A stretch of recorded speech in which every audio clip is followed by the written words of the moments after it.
So, the video we're watching today is why Brazil will win the 2026 World Cup. I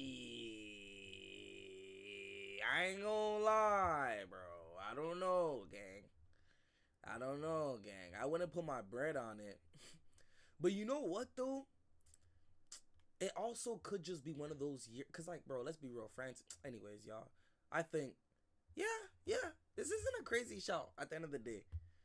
But I might be a little bit biased. This is why this Brazil team will win the World Cup. So Group G, Brazil, Switzerland. Also, who really thought Chelsea was finna sack Maresca gang? Like, I don't know, bro. I don't know. I don't know if that was the right call. Because it's like, at the end of the day, who's going to take over Maresca's job?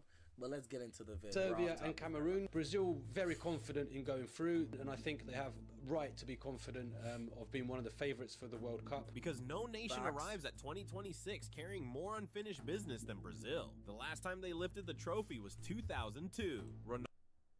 Ronaldo and Yokohama, 5 stars on the shirt. A team so complete it felt like the standard had been set forever. And then nothing. Since that night, Brazil have lived in a strange in-between. Always talented, always feared, almost never fulfilled. 2006 ended quietly in a quarterfinal against France. 2010 slipped away against the Netherlands. 2014 shattered them at home, 7 goals. One of the most traumatic nights in football history. 2018 ended in another quarterfinal. 2022 followed the same script, heartbreak on penalties. Even when trophies came, they didn't heal the wound. Copa America glory in 2019. A final lost at the Maracana in 2021. Another Copa America exit on penalties in 2024. For more than 2 decades, Brazil have been close enough to touch greatness, but never close enough to finish the job. And here's the part people miss. Since the beginning of 2025, something has changed. The football looks calmer. The decisions feel colder. The same players keep returning window after window, not because of reputation,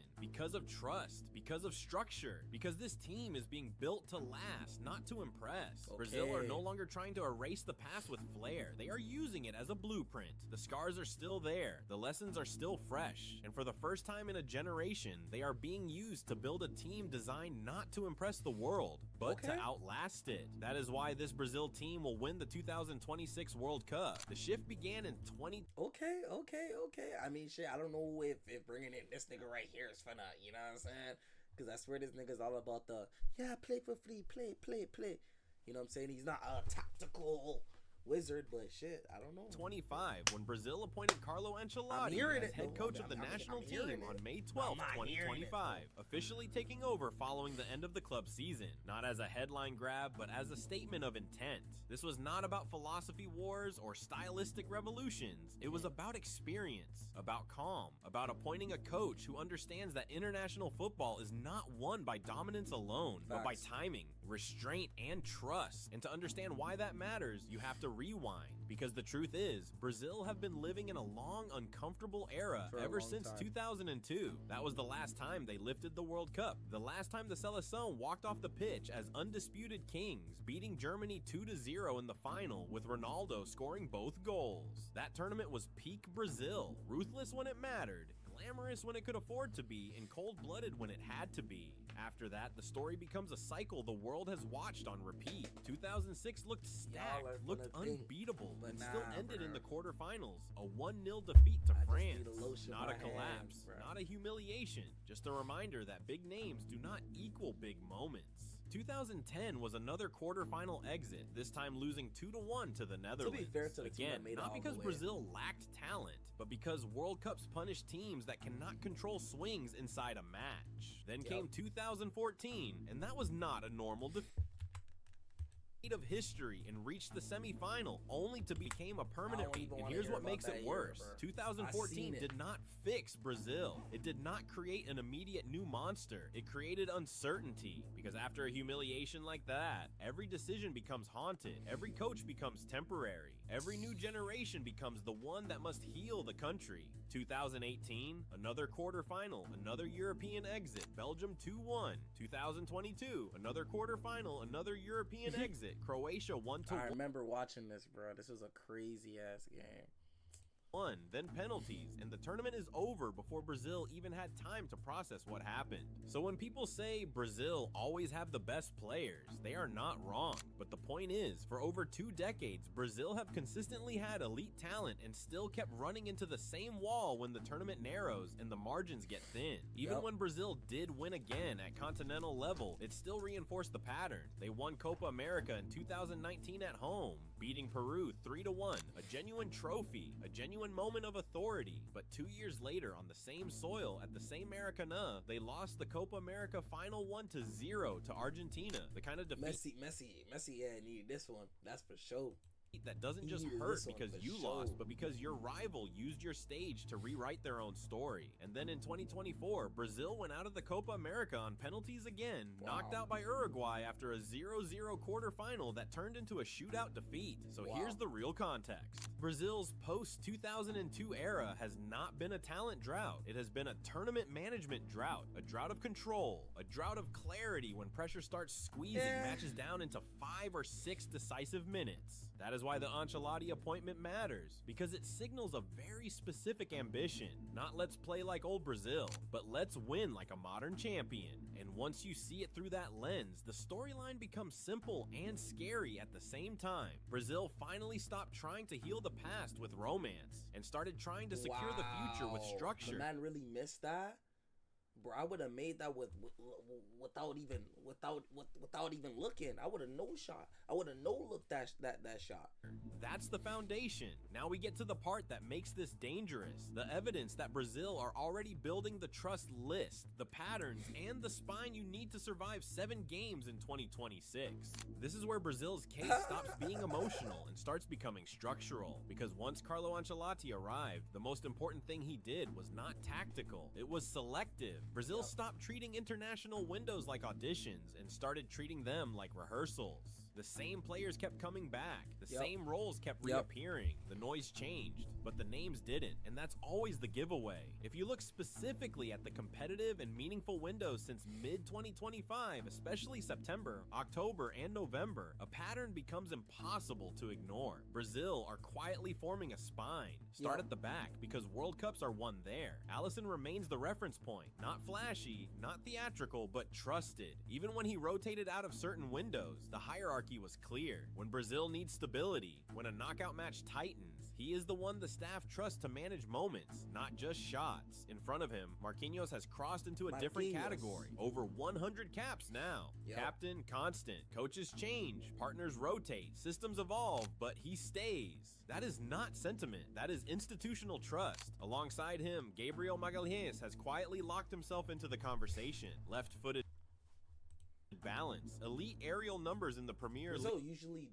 you know what? I can't even say that. I was just about to say Brazil doesn't produce good center backs, but Marquinhos, Thiago, they produce good defenders still. Roberto. League and repeated call-ups whenever Brazil needed defensive assurance rather than flair. That pairing matters because Brazil have not had defensive continuity at World Cups since the early 2000s.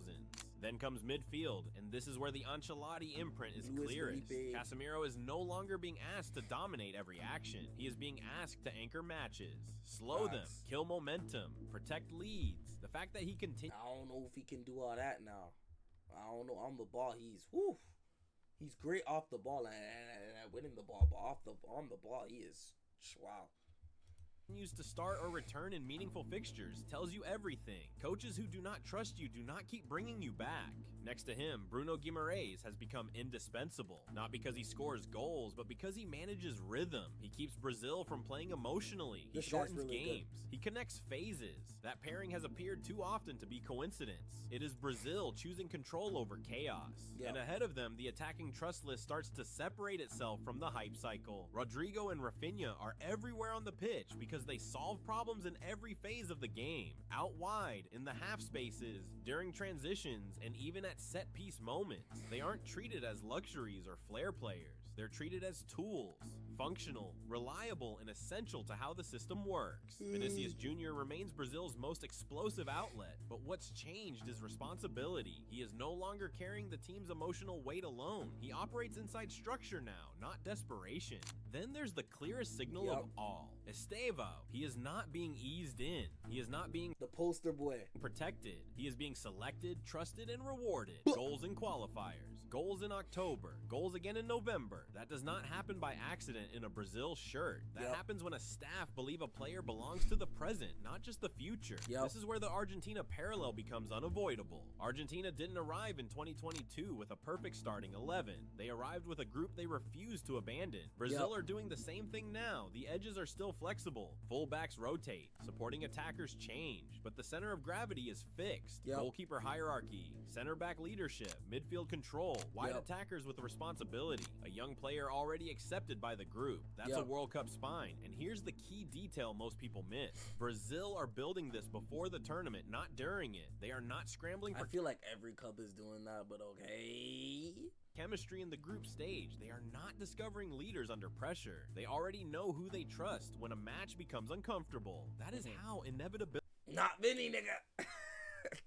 Why this guy put a clip of Vinny getting clamped, talking about, now we know who to use when shit gets difficult. And niggas getting clamped. Ability starts forming. Brazil do not look louder. They do not look desperate to impress. They look settled. And once a team reaches that stage, the conversation shifts. Because this stops being about talent and starts being about timing. Which brings us to the most dangerous part of this story. Not who Brazil trust, but how they are now playing with that trust in place. Now that the trust list is forming, the real question becomes simple. What is Carlo Ancelotti building tactically? And why does it feel like Brazil are getting more dangerous without looking louder? If you track Brazil's meaningful games in this run, one thing jumps out immediately. Ancelotti is not married to one aesthetic. He is married to one principle. Balance first, then freedom. That is why Brazil have shown two main shapes depending on the opponent in the match script. Balance a 4-2-3-1 when Brazil want controlled territory and clean spacing between the lines,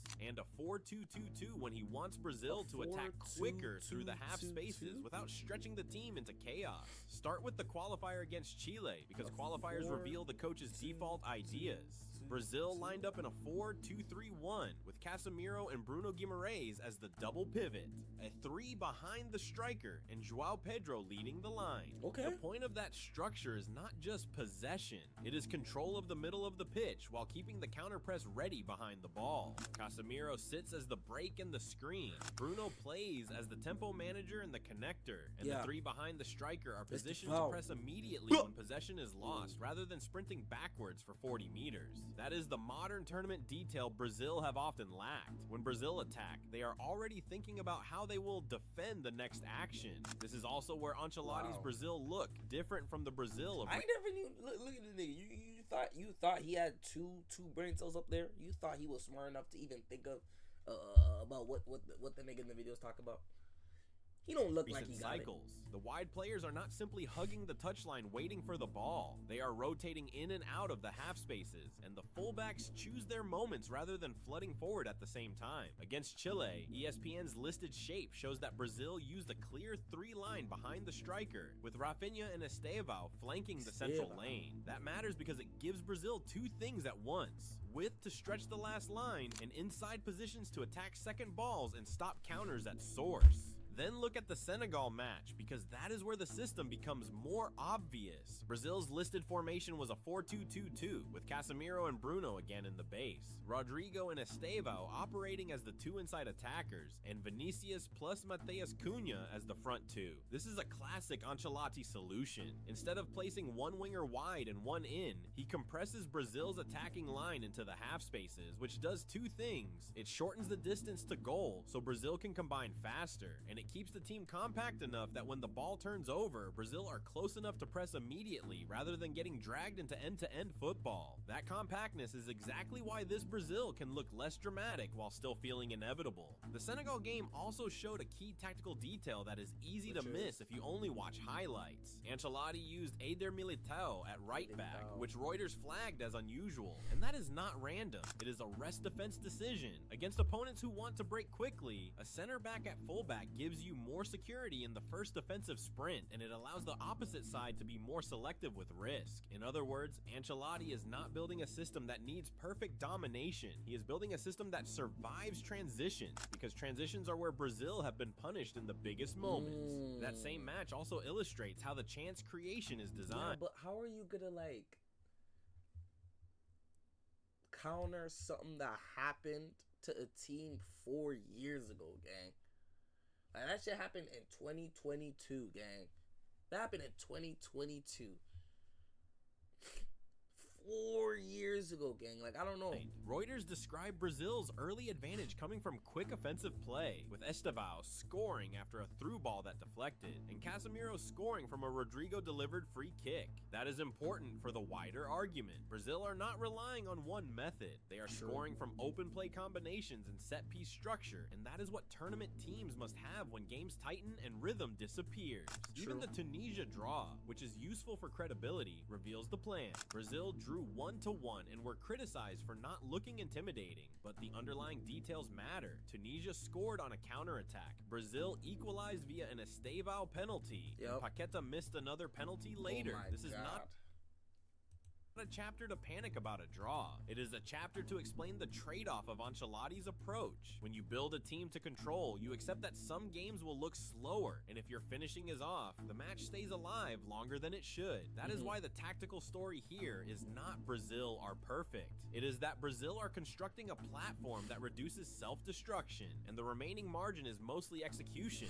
not identity. So when people say Brazil look calmer, they are reading it like a loss of power. It is the opposite. Calm is a weapon when it is deliberate. In September, you saw the 4-2-3-1 control structure against Chile.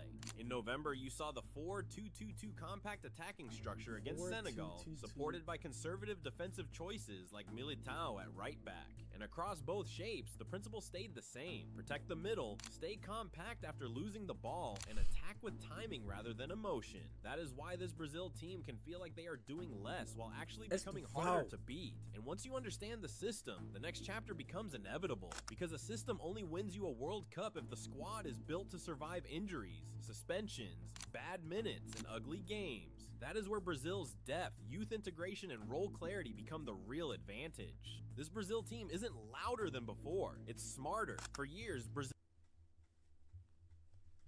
I don't know if I like the 4-4-2 system, but Brazil tried to win tournaments with emotion and moments. Now they are building to win them with structure, trust, and timing. The flair is still there, but it's protected. The talent is still elite, but it's organized. And the system is designed to survive pressure, not panic under it. This is not Brazil chasing the past. It's Brazil adapting to the present. And history tells us something uncomfortable for everyone else. When Brazil stop trying to entertain the world and start trying to control it, the World Cup usually follows.